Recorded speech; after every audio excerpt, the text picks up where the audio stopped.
Die Grenzwacht hielt im Osten, dem Feinde lange stand. Heut kehrt ihr letzter Posten zurück ins Vaterland.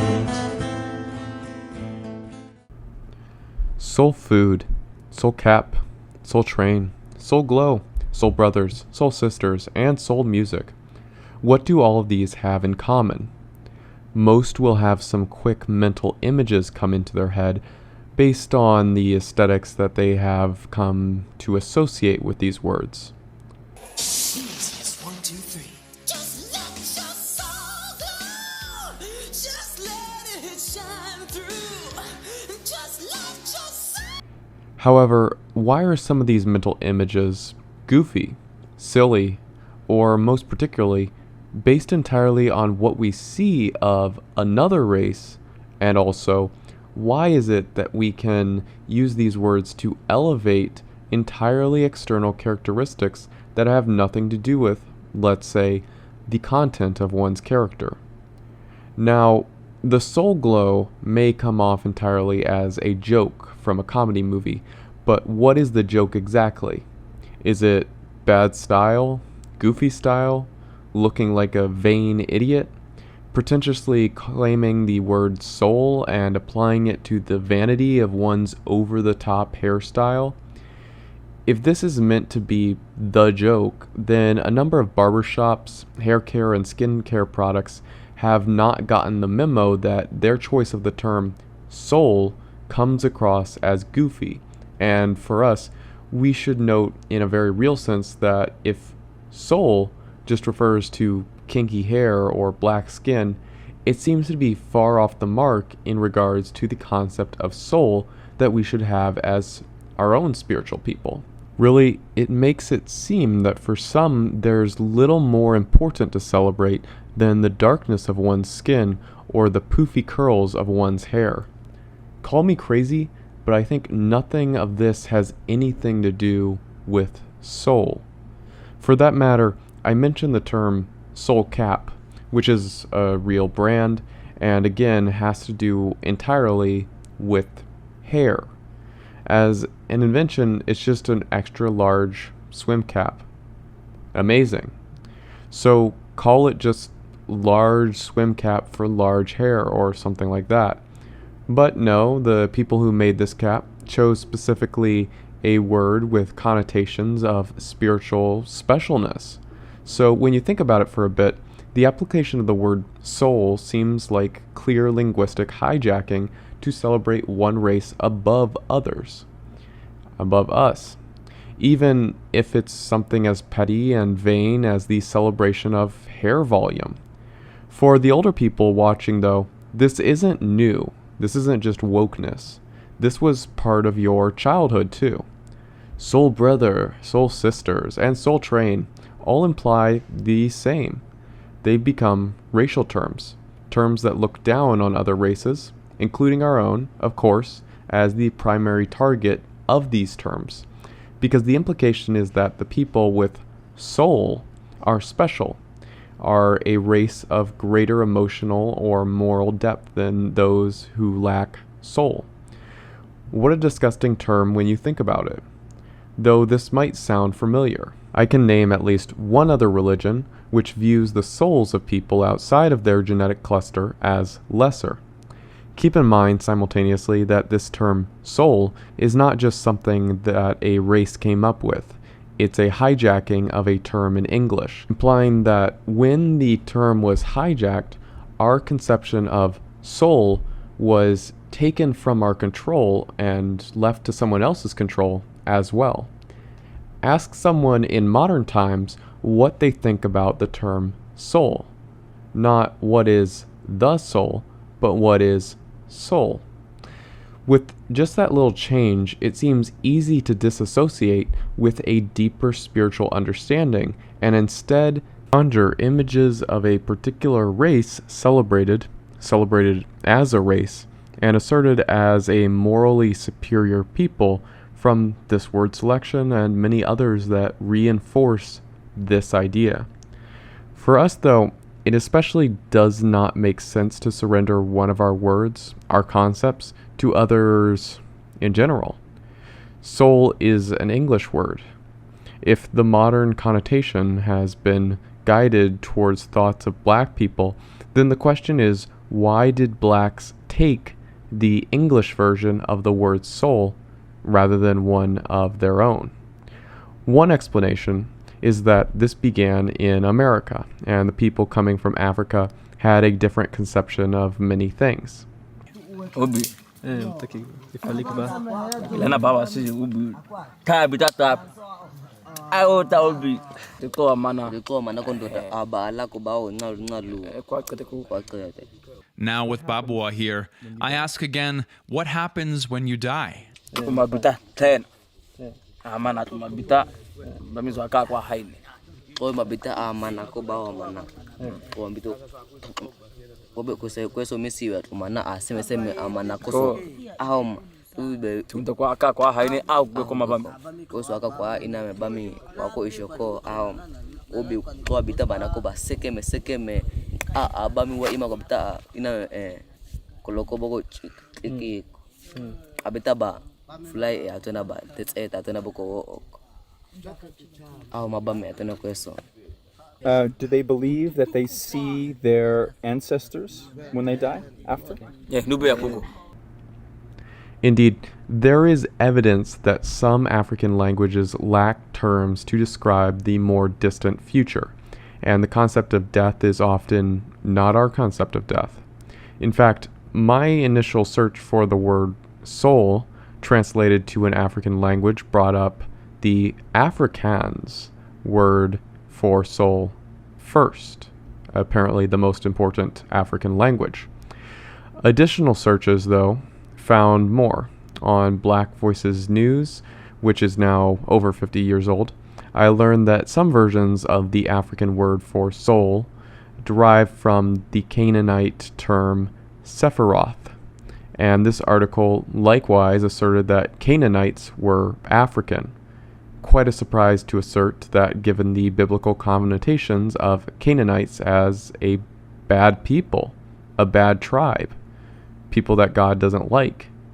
But I'm not particularly inclined to believe that much from a self-aggrandizing and anti-white propaganda group, the kind of group that is writing Black Voices News. So I searched something direct without the fluff. There I found a straightforward translation revealing that there are African words for soul, but considering the many languages of Africa, the list seems to lack some. Even then, given the huge differences between us and Africans, we shouldn't expect a perfect parallel of concepts which these words describe. This seems to definitely be the case. I eventually found the Swahili translation through Word Hippo, which seems to confirm that in that language, soul is used in several forms, including ways in which we do not commonly use the word soul when discussing spirituality.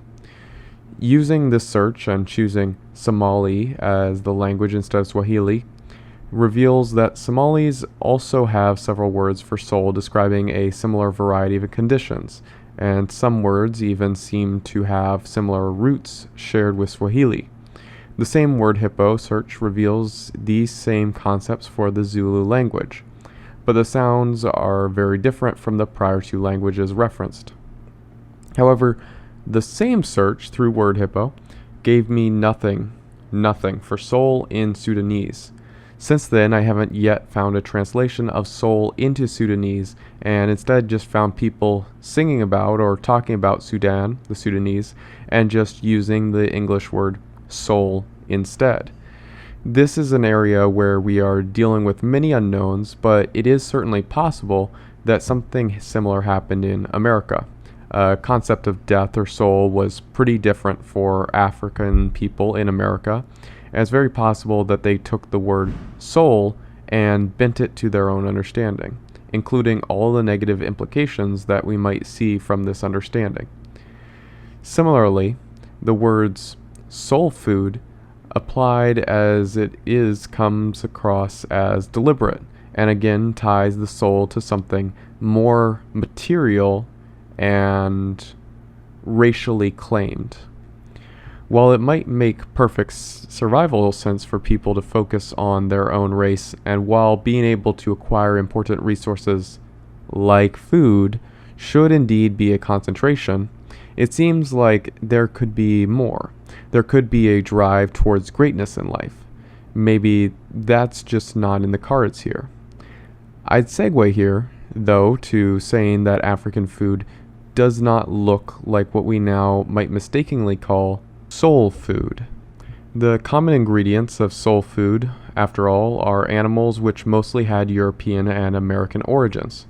Thomas Sowell noted this in Black Rednecks and White Liberals, and I think this is one of the few things he got right. Even if you read the current Wikipedia article on soul food, you get a lot of insights between the lines. They do have to note that some of this food had its origin in European cooking, and some has its origin in Amerindian cooking. Who was bringing which plants and animals over after all? Take, for example, this quote for cooking techniques, even. Quote, impoverished whites and blacks in the South cooked many of the same dishes stemming from the Soul tradition, but styles of preparation sometimes varied. Certain techniques popular in Soul and Southern cuisines, i.e. frying meat and using all parts of the animal for consumption, are shared with ancient cultures all over the world, including China, Egypt, and Rome. And that's from Fried Dough, a History. And indeed, we're implying here that there were some prior, basically non-African civilizations that were noteworthy for the similar cooking, and they mistakenly just keep calling it soul food. So, in other words, even the techniques for cooking here could have easily been learned from the European peoples who had a far longer history doing these same recipes.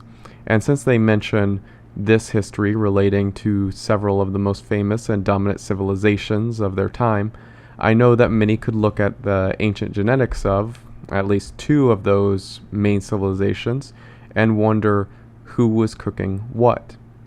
There's still more to note.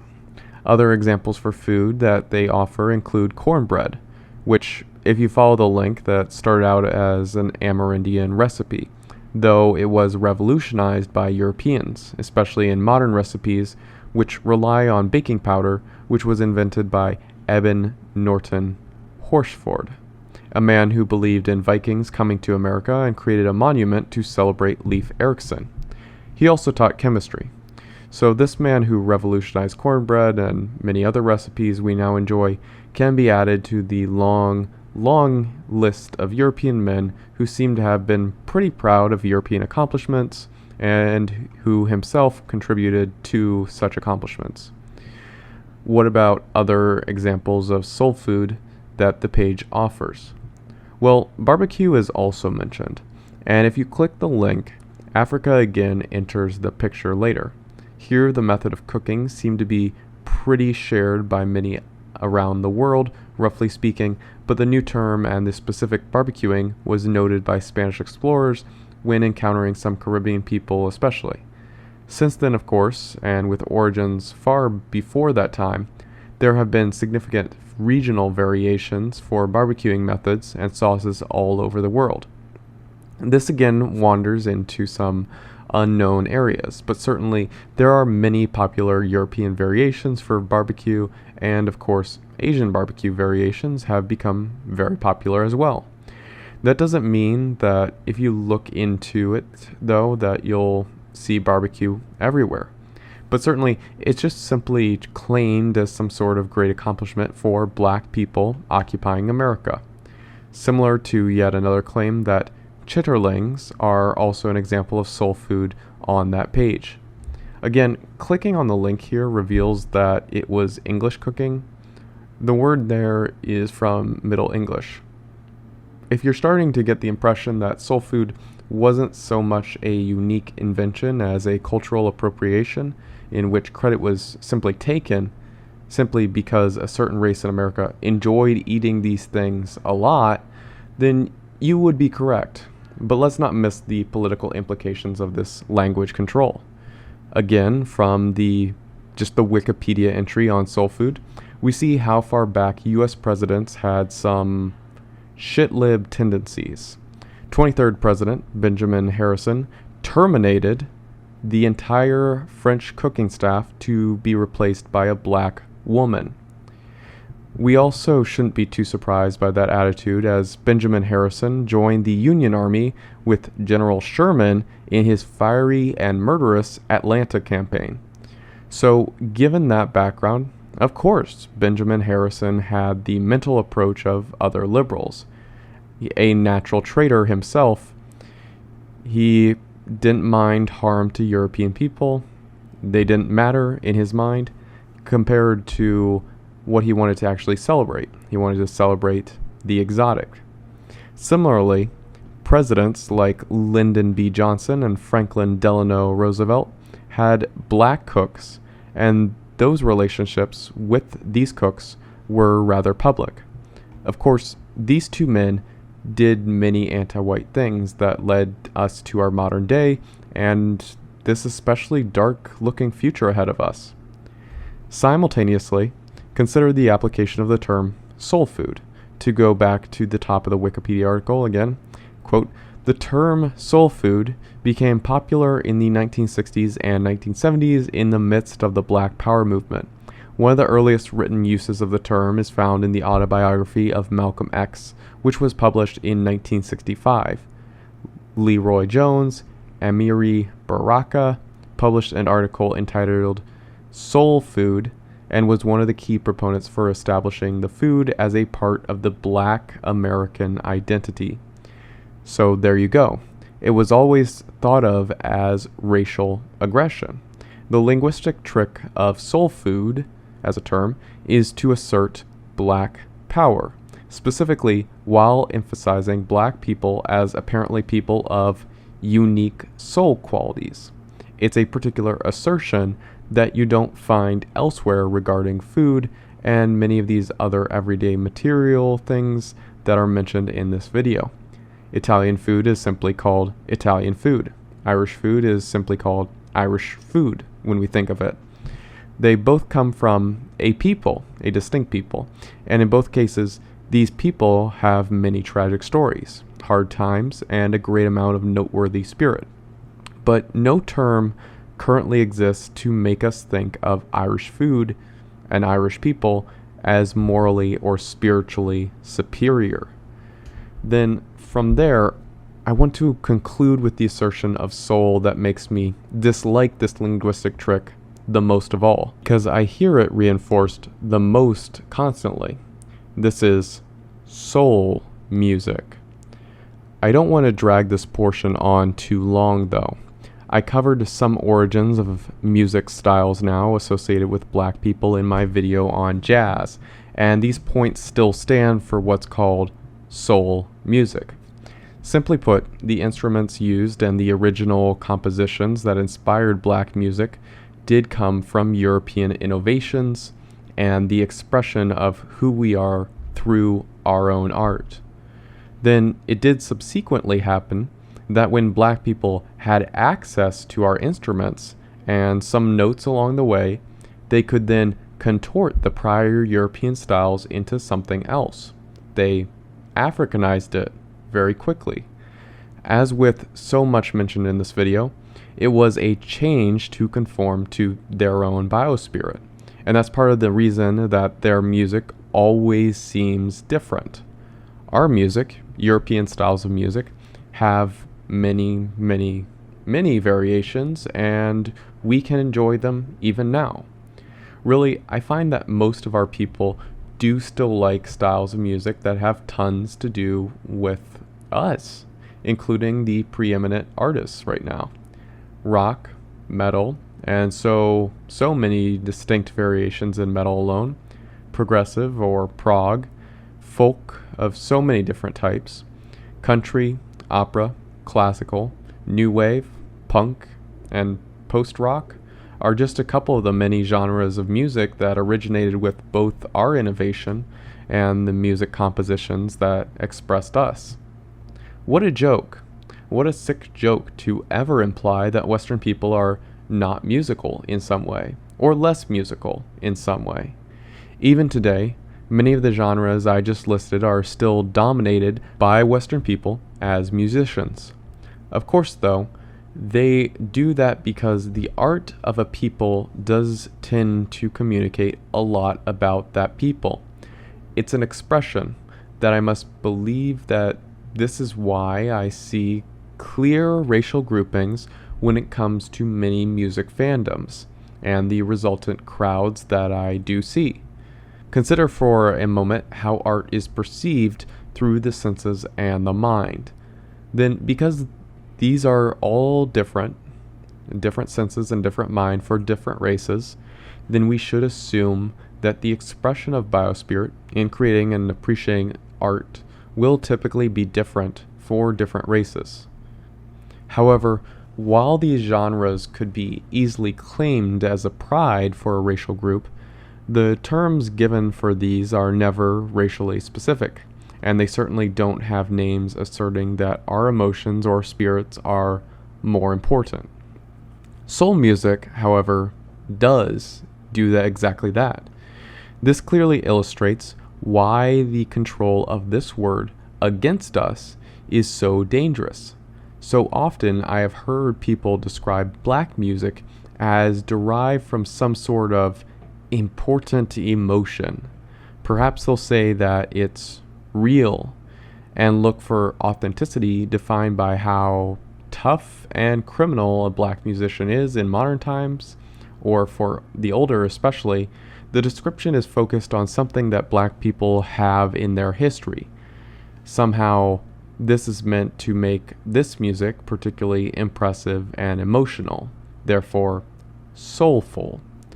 Ironically, though, when they do offer such background information to justify their music tastes, they betray that the main reason they pretend to like this music is because they're filled with white guilt, because they're the villain in someone else's story. Surely, if you genuinely like these black associated music styles, then you would just like the music itself, the aspects of the sound in the music. But it certainly doesn't sound that way when these people talk about how this music is emotionally important. They really don't have anything better to say about it than the things which are not the music, the things which are merely narrative, from the anti-white narrative that guides them through the harness of white guilt, which leads them to profess that they like black music in some sense. Consider this disgusting accusation of soul or emotional superiority. Doesn't our folk music, our European or Western folk music in general, sound like it's filled with emotion? How about our instrumentals, our operas? Or how about the anger in punk or metal? How about the versatility in metal? Not just anger, but sadness, loss, grief, so many important emotions to deal with. Shouldn't people take a real look at Western music and recognize the many feelings that we seek to express? Shouldn't we consider ourselves complex and subject to all the same struggles and emotions? Now, as a handy comparison, I can point out some interesting notes on nomenclature here. When it comes to music and some other forms of art, we as Westerners do have some names that may be accurate but will likely fall out of favor with future demographic change and ever-escalating anti-whiteism. Classical, for example, refers to European styles of music from a certain period, even though many different types of music existed around the world at the same time. Then progressive implies a moving forward, even if it can feel like an old genre by now. So, for the record, I don't mind music referencing a people, a distinct people, similar to how folk music tends to include which of our ethnicities we're talking about.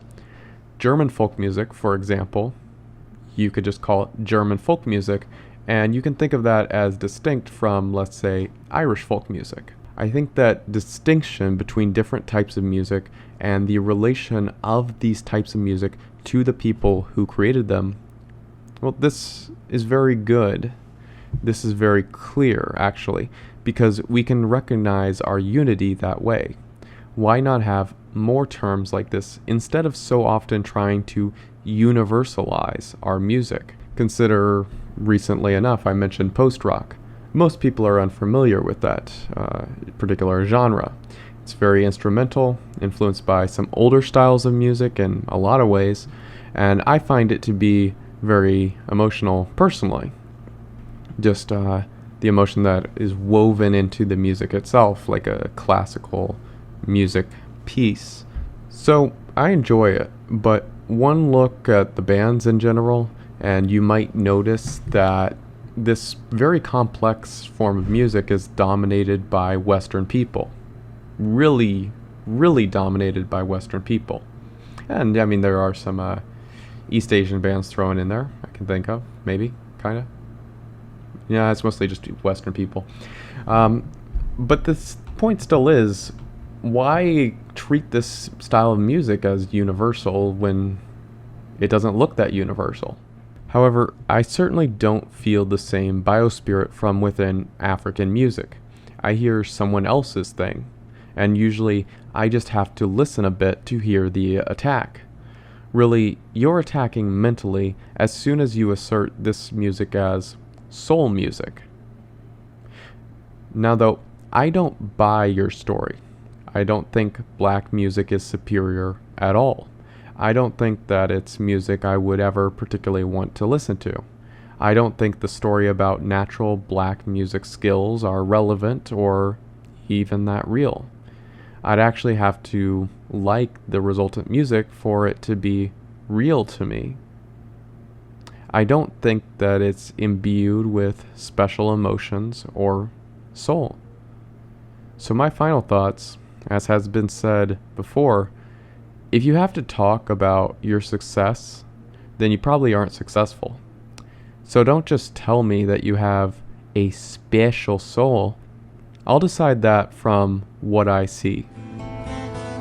Ich darf nicht länger zagen, bald zwingt sie euren Sinn, nach Ostland sie zu tragen. Sie will, sie muss dorthin. Nach Ostland sie zu tragen. Sie will, sie muss dorthin.